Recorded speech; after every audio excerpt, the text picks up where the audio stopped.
Everyone, welcome to our channel mate JEX। मेरा नाम है Radhika Sharma and I am your chemistry educator.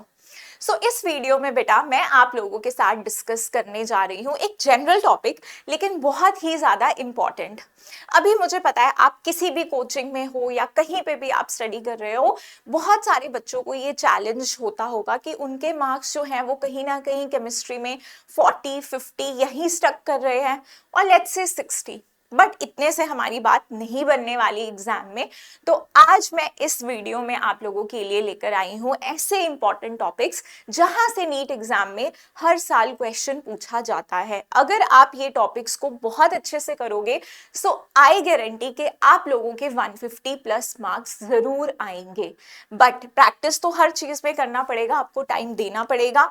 अब आप लोगों के पास कुछ अराउंड 6 मंथ्स है, लेकिन अब इन टॉपिक्स को बहुत थॉरली अगर करोगे, इन टॉपिक्स में से जितने भी क्वेश्चंस हैं उनको प्रैक्टिस करोगे, सो आई कैन गारंटी कि आप लोगों के जो हैं वो 150 प्लस मार्क्स आके रहेंगे। ठीक है, तो अब हम लोग स्टार्ट करते हैं इस वीडियो को। इस वीडियो में मैंने 11th के टॉपिक्स 12th के टॉपिक्स दोनों को कवर किया है। नीट एग्जाम के बहुत सारे प्रीवियस ईयर पेपर्स को ऑब्जर्व किया है और एक ट्रेंड हमने देखा है कि कुछ ऐसे टॉपिक्स हैं जहां से शॉर्ट क्वेश्चंस नीट में आए हैं। तो अभी without wasting any time let's just start. तो सबसे पहला चैप्टर आपका है मोल कॉन्सेप्ट। तो मोल कॉन्सेप्ट में मैं बात करूंगी, देखो ये तो एक बेसिक चैप्टर है जो आगे के चैप्टर्स में भी, फिजिकल केमिस्ट्री में भी आपका यूज होता ही है। तो इसको आपको पढ़ना है ऑलमोस्ट लाइक सारा। इस चैप्टर को अगर आप अच्छे से पढ़ लोगे तो आपको बाकी की भी फिजिकल केमिस्ट्री में दिक्कत नहीं आएगी। फिर भी आप इसके टॉपिक जरूर देखिए जहां से क्वेश्चन आने के पूरे चांसेस होते हैं। एटलीस्ट 2 या 3 क्वेश्चन यहां से हमें देखने को मिलते हैं। Stoichiometric calculations, limiting reagent, empirical and molecular formula और आपके कंसंट्रेशन टर्म्स। देखो कंसंट्रेशन टर्म्स हमको सॉल्यूशन में भी पढ़नी होती है, और बाकी जैसे आयनिक इक्विलिब्रियम ये सब चैप्टर्स हैं तो इनमें भी वो यूज होती है। तो आप लोगों को इस चैप्टर में ये चीजें जरूर पढ़नी है, और कंसंट्रेशन टर्म से भी काफी क्वेश्चंस आते हैं। और ध्यान रहे इसमें जो रिलेशंस होते हैं ना छोटे छोटे, जैसे मोलारिटी इन सब में रिलेशंस है, तो आप इनको मोलारिटी, मोल फ्रैक्शन, आप इन सबको भी ना स्किप करें। कंसंट्रेशन टर्म्स के मतलब उसमें जितने भी रिलेशंस भी हैं उनको भी हमने बहुत अच्छे से प्रैक्टिस करना है। ठीक है, उसके बाद आ जाते हैं पीरियोडिक क्लासिफिकेशन। तो 2 या 3 क्वेश्चंस तो हमको पीरियोडिक क्लासिफिकेशन से भी आने के चांसेस होते हैं। और देखा ये गया है कि electronegativity, ionisation enthalpy, electron gain enthalpy, यहाँ से क्वेश्चंस आने के ज्यादा चांसेस है। तो आप प्लीज इन टॉपिक्स को तो बिल्कुल भी स्किप मत कीजिए। Next is your atomic structure. Atomic structure में देखो बोहर मॉडल को बहुत अच्छे से पढ़ना है। जितने भी फॉर्मूलाज हैं आपके एनर्जी, रेडियस, इन सबसे रिलेटेड फॉर्मूलाज को आप एक अलग से पेज बनाइए, वहां पे लिखिए और फिर क्वेश्चन प्रैक्टिस कीजिए। फॉर्मूला आपको याद होना चाहिए और फिर आपको उसको बहुत ज्यादा प्रैक्टिस करना है क्वेश्चन के थ्रू, और आप फिर प्रैक्टिस करोगे तो वो आपको रिटेन रह जाएगा। ऑलराइट, बट लिमिटेशंस है, बोहर मॉडल की जो लिमिटेशंस है वहां से भी क्वेश्चन आ जाते हैं, तो आप प्लीज उन्हें भी स्किप ना कीजिए। Then we have quantum mechanical model, ये करना है आपको। एटॉमिक ऑर्बिटल्स करने हैं, क्वांटम नंबर्स करने हैं, electronic configuration. Electronic configuration is something आप केमिस्ट्री पढ़ रहे हो तो आपको आनी चाहिए। And then we have is chemical bonding. ठीक है, अगर आपको इलेक्ट्रॉनिक कॉन्फ़िगरेशन आएगी तो बाकी के चैप्टर्स में भी आपको हेल्प होगी। नाउ केमिकल बॉन्डिंग से भी 4-5 क्वेश्चंस हम लोग को देखने को मिलते हैं।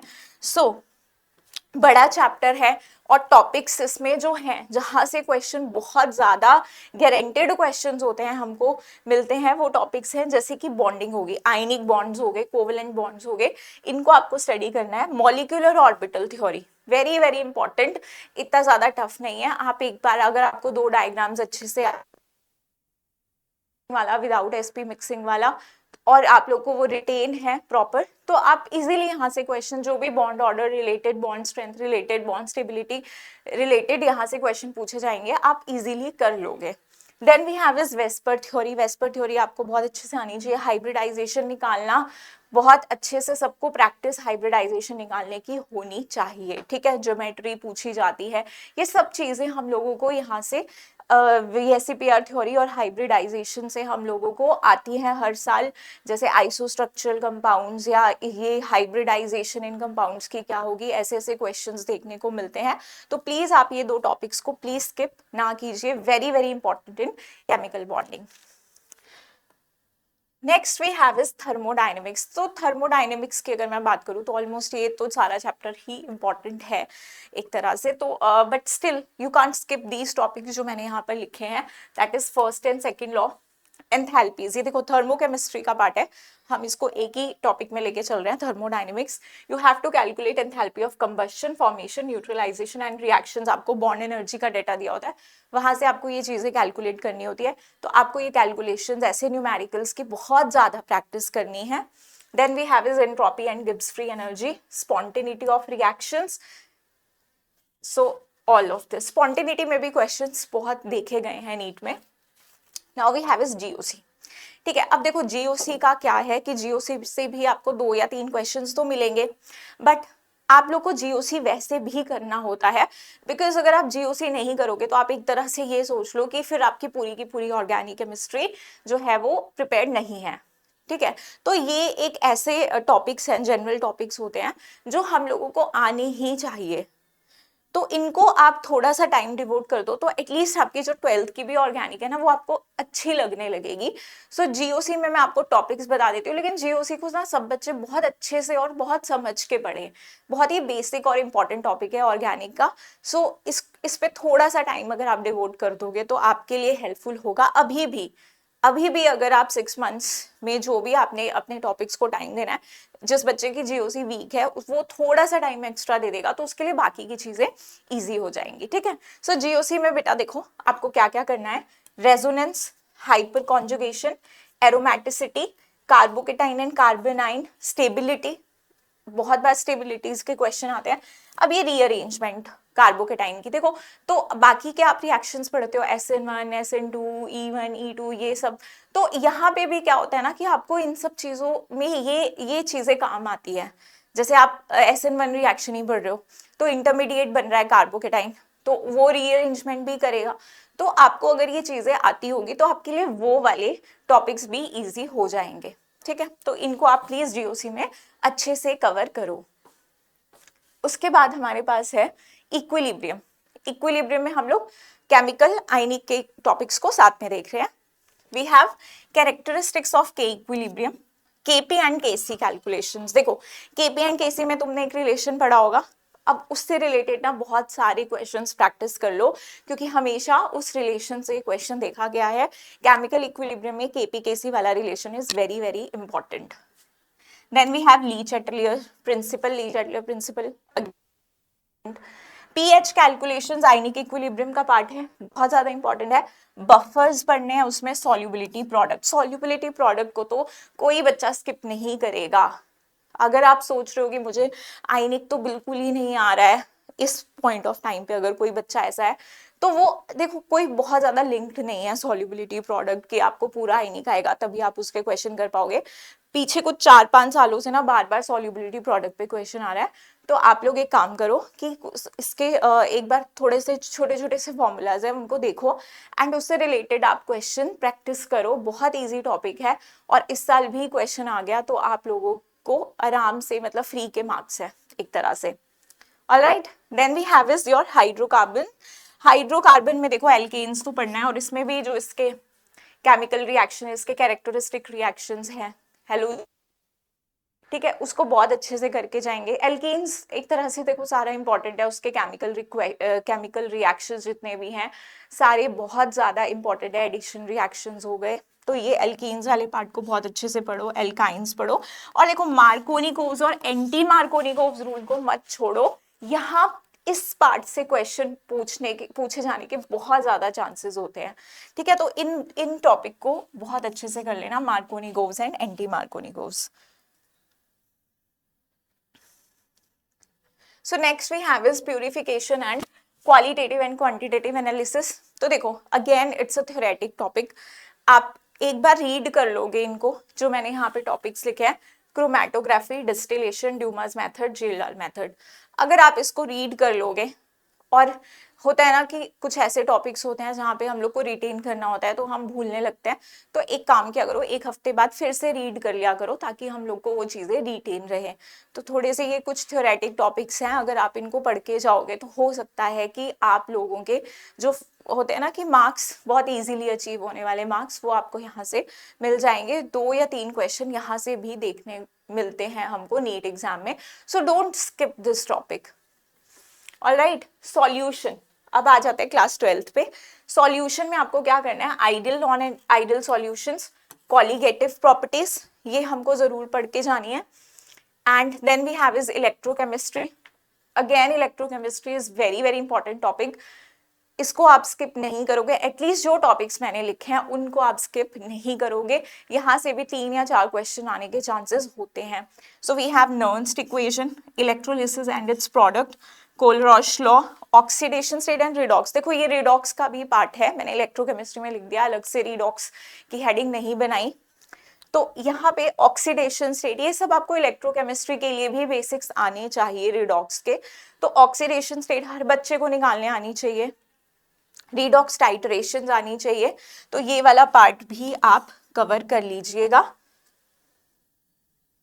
Okay, next we have is chemical kinetics. तो केमिकल काइनेटिक्स से भी हमारे 3 या 4 क्वेश्चन आने के चांसेस जरूर होते हैं, तो आप इस चैप्टर को प्लीज मत छोड़िए। और ये रहे आपके important topics, first order reaction, experimental determination of order, Arrhenius equation.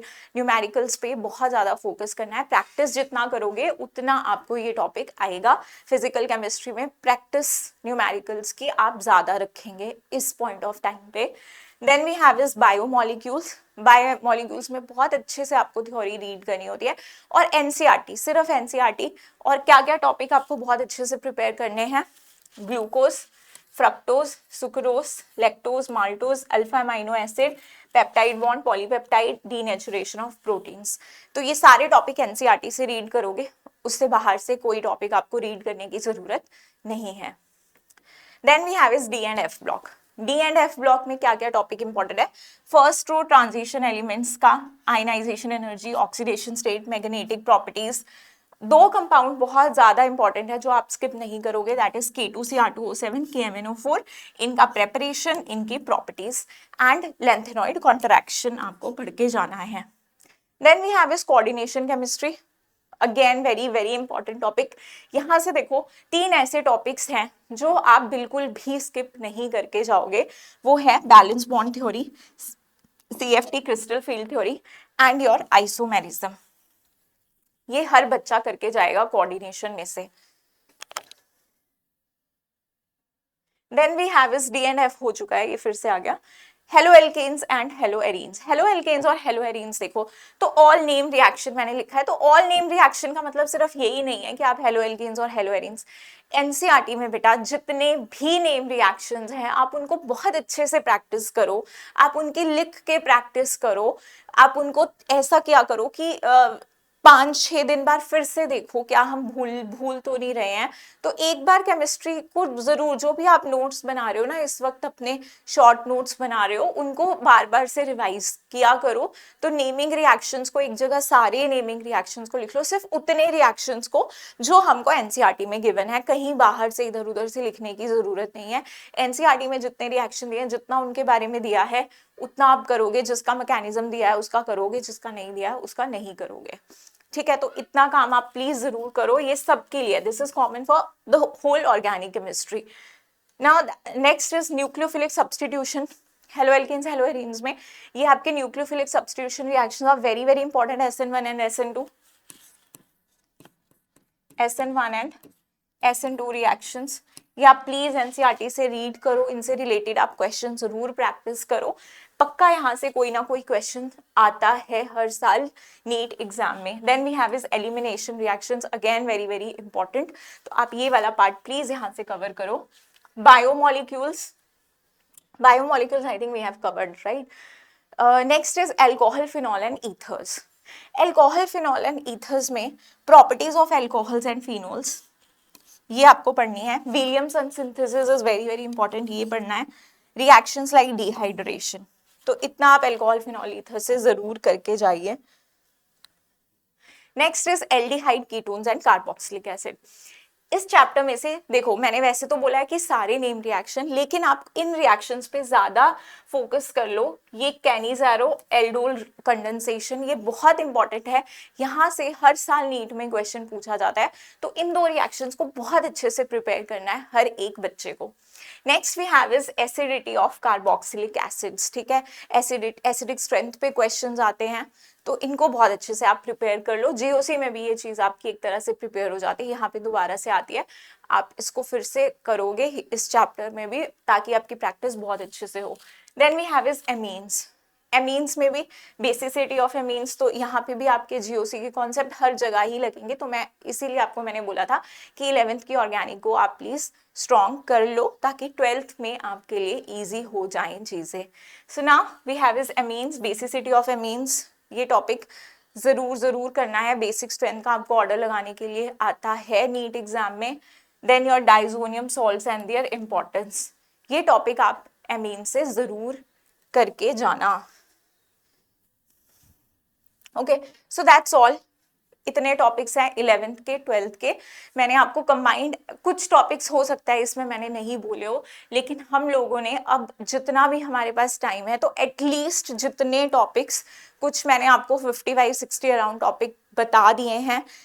I know कि they will also take some time, but हम लोग को अगर हम नहीं करेंगे तो देखो, टॉपिक्स तो यही है ना, हट फिर के घूम फिर के क्वेश्चन तो इनमें से आना है, और ये वो टॉपिक्स हैं पूरे चैप्टर के, वो इंपॉर्टेंट टॉपिक्स हैं जहां से क्वेश्चन हर साल ही आता है। तो नाउ इट्स योर जॉब, आप ये जितने भी मैंने टॉपिक बताए हैं, इन पे एक अपना जो भी क्वेश्चंस, अगर फिजिकल के इंपॉर्टेंट टॉपिक्स बताएं तो उन पे बहुत अच्छे से क्वेश्चन प्रैक्टिस करो। इनऑर्गेनिक के टॉपिक्स तो उनकी थ्योरी को बहुत अच्छे से गो थ्रू करो, अगर आपकी थ्योरी बहुत अच्छी नहीं है तो आप क्वेश्चन अटेम्प्ट नहीं कर पाओगे। ऑर्गेनिक में भी अगर आपको चीज़ें रिटेन नहीं है, और साथ में क्वेश्चन प्रैक्टिस भी इंपॉर्टेंट है, थ्योरी प्लस क्वेश्चन प्रैक्टिस, तो आप इन सभी टॉपिक्स को, अगर अभी भी आपके पास टाइम है, इन टॉपिक्स को बहुत अच्छे से अगर आप गो थ्रू करोगे, देन आई गारंटी कि आपके केमिस्ट्री में 150 प्लस मार्क्स आएंगे। और अगर आपको कहीं ना कहीं लग रहा है कि हम लोग कट ऑफ से कहीं दूर हैं अभी भी, just because of this subject, then do not skip these topics. Alright, so that's all for this video. Bye bye. Thank you so much everyone for watching.